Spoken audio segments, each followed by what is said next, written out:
নামেই সরকারি হাসপাতাল, ভিতরে ঘুরে বেড়াচ্ছে বিষধর সাপ। কোথাও আবার হোস্টেলের ঘরের ছাদ থেকে ভেঙে পড়ছে চাঙড়, কোথাও আবার হোস্টেলের দরজা জানলা ভাঙা। হাসপাতালে নেই চেঞ্জিং রুম, তার মধ্যেই থাকতে হচ্ছে সরকারি নার্সদের। আরজি করের ঘটনার পর কিছুই বদলায়নি। সরকারি হাসপাতালের চেহারা যেমনকার তেমনই রয়ে গিয়েছে। হাসপাতালের পরিকাঠামো ও নিরাপত্তা নিয়ে রীতিমতো আতঙ্কিত নার্সরা। হাসপাতালে চিকিৎসা করাতে আসা রোগীদের পরিজনরাও শঙ্কিত। পূর্ব বর্ধমানের কালনা হসপিটালে নার্সিং হোস্টেলের অবস্থা বেহাল। আরজি করের ঘটনার পর থেকে রাতে থাকতে ভয় লাগে নার্সদের। হোস্টেলের ঘরের ছাদ থেকে ভেঙে পড়ে চাঙড়, উপদ্রব রয়েছে সাপে। হোস্টেলের দরজা জানলা ভাঙা, হাসপাতালে নেই চেঞ্জিং রুম। হাসপাতালের পরিকাঠামো ও নিরাপত্তা নিয়ে প্রশ্ন উঠেছে। আমরা শুনে নিই জয়েন্ট নার্সিং সুপারিনটেন্ডেন্ট ম্যাডাম শিখা চক্রবর্তী, তিনি কি বলছেন। ম্যাডামকে জানালাম আমাদের হস্টেলের সিকিউরিটি, আমাদের মেয়েদের সিকিউরিটি, আমাদের মেয়েরা যে প্রতিদিন নাইট ডিউটি করে ওয়ার্ডের সিকিউরিটি, এই সমস্ত নিয়ে, আর হচ্ছে আমাদের মেয়েদের চেঞ্জিং রুম, হস্টেলের রেনোভেশন, টয়লেট ফেসিলিটি যেটা একেবারেই নেই, সেগুলোর জন্য ম্যাডামকে জানালাম। নিরাপত্তা কতটা আছে হসপিটালে? নিরাপত্তা নেই বললেই চলে, মানে আমাদের ওটা নার্সিং হস্টেল বলেই আমরা তো জানি।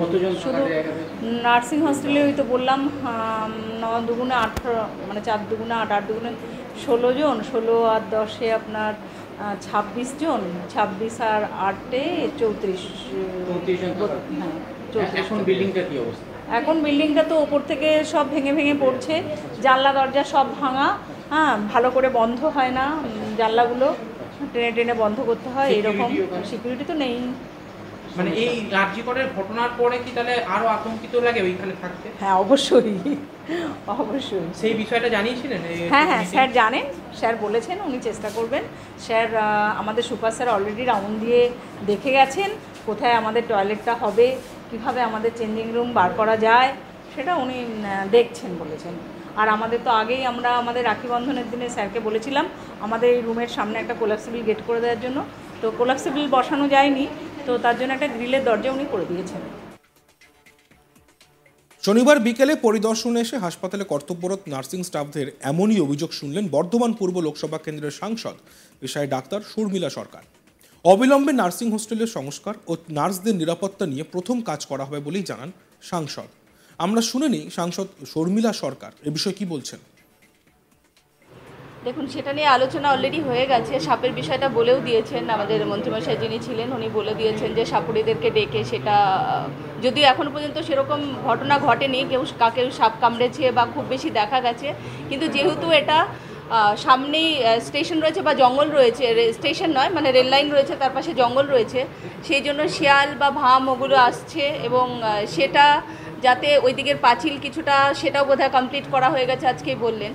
তো সেই দিক থেকে যতটা কাজ করা সম্ভব সেগুলো কিন্তু চলছে। তার সাথে সাপুড়েদেরকেও ডেকে, মানে কোথায় কোথায় আছে তারা সেগুলো যদি উদ্ধার করতে পারে সেগুলো বন দপ্তরে দিয়ে দেওয়া, সেই ব্যবস্থাটা করারও ব্যবস্থা করা হচ্ছে। আর সিস্টারদের থাকার ব্যবস্থা শুনলাম আমি, সেটা আগেও কথা হয়েছে, হয়তো আগে করে ওঠা হয়নি, কিন্তু আমি ওনাদেরকে কথাও দিয়েছি, আমি এটা একদম প্রায়োরিটি নিয়েই বলছি যে ওনাদের ওই ব্যাপারটা আমি দেখব, রেনোভেশন বা রুমগুলোকে যাতে ঠিক করা যায়, সেটা কিন্তু আমি একদম শুরুতেই বলেছি আপনাদের জন্য। আমি নিশ্চয়ই ওটা আমার প্রায়োরিটিতে থাকলো, ঠিক আছে, প্রায়োরিটি লিস্টের একদম প্রথম দিকে।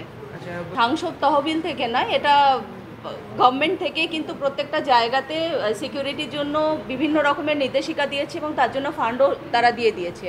সিসিটিভি থেকে শুরু করে সিকিউরিটি পার্সোনেলদেরকে, তাদেরকে ডেপুট করা, বা তার সঙ্গে হচ্ছে আলাদা রুম, রেস্ট রুম বা এগুলো কিন্তু প্রত্যেকটা বিষয় প্রত্যেকটা জায়গায় চলছে। এখানেও সেই বিষয় কিন্তু শুরু হয়ে গেছে। সিসিটিভি অনেকগুলো রয়েছে, তার সঙ্গে আমাকে বললো কিছু রিকোয়ারমেন্ট আছে, আমি সেই জায়গাটা দেখব।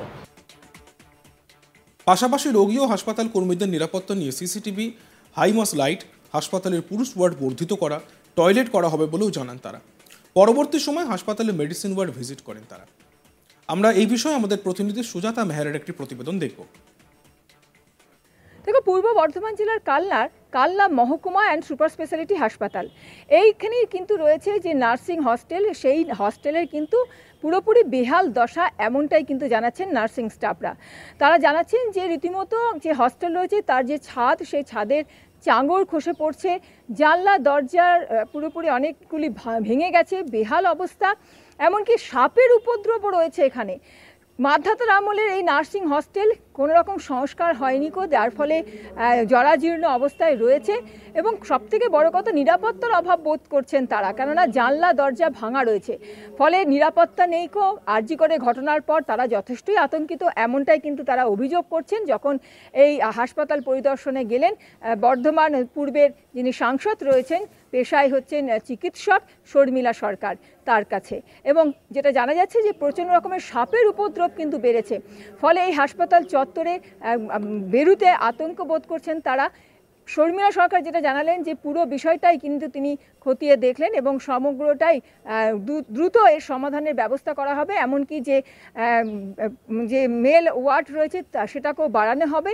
এবং যেটা আরও জানাচ্ছেন নার্সিং স্টাফরা যে কোনো চেঞ্জিং রুম নেই কো এই হাসপাতালে, যার ফলে কিন্তু খুবই সমস্যার মধ্যে পড়েন নার্সিং স্টাফরা।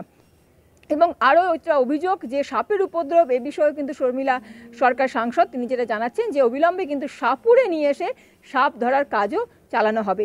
তিনি এই সমগ্র বিষয় নিয়ে কিন্তু যে নার্সিং স্টাফ রয়েছেন, চিকিৎসকেরা রয়েছেন এবং যারা আধিকারিক রয়েছেন হাসপাতালে, তাদের সঙ্গে বৈঠকও করেন একটা। সেখানে কিন্তু মন্ত্রী স্বপন দেবনাথ উপস্থিত ছিলেন এবং সমগ্র বিষয়ে দ্রুত সমাধানের আশ্বাস দেওয়া হয়েছে। পূর্ব বর্ধমানের কালনা হসপিটালে নার্সিং হোস্টেলের অবস্থা বেহাল। আরজি করের ঘটনার পর রাতে থাকতে ভয় লাগে নার্সদের। আমরা শুনে নিই শিখা চ্যাটার্জি কি বলছেন। ম্যাডামকে জানালাম আমাদের হস্টেলের সিকিউরিটি, আমাদের মেয়েদের সিকিউরিটি, আমাদের মেয়েরা যে প্রতিদিন নাইট ডিউটি করে ওয়ার্ডের সিকিউরিটি, এই সমস্ত নিয়ে, আর হচ্ছে আমাদের মেয়েদের চেঞ্জিং রুম, হস্টেলের রেনোভেশন, টয়লেট ফেসিলিটি যেটা একেবারেই নেই, সেগুলোর জন্য ম্যাডামকে জানালাম। নিরাপত্তা কতটা আছে হসপিটালে? নিরাপত্তা নেই বললেই চলে, মানে আমাদের ওটা নার্সিং হস্টেল বলেই আমরা তো জানি। শুধু নার্সিং হস্টেলে ওই তো বললাম 9 দুগুণে 18, মানে 4 দুগুণে 8, 8 দুগুণে 16 জন, 16 আর 10-এ আপনার 26 জন, 26 আর 8-এ 34। হ্যাঁ, 34। এখন বিল্ডিংটা কি অবস্থা? এখন বিল্ডিংটা তো ওপর থেকে সব ভেঙে ভেঙে পড়ছে, জানলা দরজা সব ভাঙা, হ্যাঁ, ভালো করে বন্ধ হয় না, জানলাগুলো টেনে টেনে বন্ধ করতে হয়, এরকম। সিকিউরিটি তো নেই।